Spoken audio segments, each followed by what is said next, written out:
और योगी सरकार सूबे के सरकारी कर्मचारियों को यूनिफाइड पेंशन स्कीम का तोहफा दे सकती है। केंद्र सरकार ने यूपीएस को लॉन्च किया है, उसके बाद अब योगी सरकार भी इसे लागू करने पर विचार कर रही है। यूपी में यूपीएस को लेकर तैयारी, कर्मचारियों को नई पेंशन की सौगात।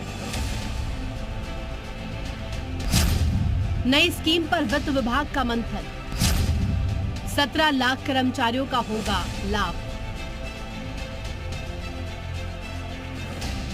केंद्र सरकार ने यूनिफाइड पेंशन स्कीम यानी यूपीएस को लॉन्च कर दिया है। ऐसे में अब यूपी की योगी सरकार भी जल्द यूपीएस लागू करने की तैयारी में जुट गई है। माना यह भी जा रहा है कि जल्द ही योगी सरकार इसे लागू करने की घोषणा भी कर सकती है।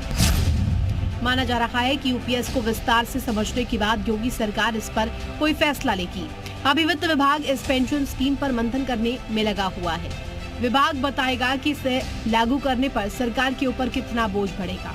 इसी रिपोर्ट के आधार पर सरकार आगे की योजना बनाएगी। इसके बाद यूपीएस के लिए कैबिनेट में प्रस्ताव लाया जाएगा। वर्तमान में सरकारी नौकरी ज्वाइन करने वाले कर्मियों को एनपीएस यानी कि न्यू पेंशन स्कीम का लाभ मिल रहा है। एनपीएस का लंबे समय से विरोध हो रहा था, जिसके बाद केंद्र सरकार यूपीएस लेकर आई है। इस स्कीम के तहत कर्मचारियों को एक निश्चित पेंशन मिलेगी, साथ ही उनके निधन के बाद आश्रित को पेंशन का लाभ मिलेगा। इसमें न्यूनतम पेंशन का भी प्रावधान है। केंद्र सरकार ने सरकारी कर्मचारियों को यूपीएस का लाभ देने का फैसला लिया है।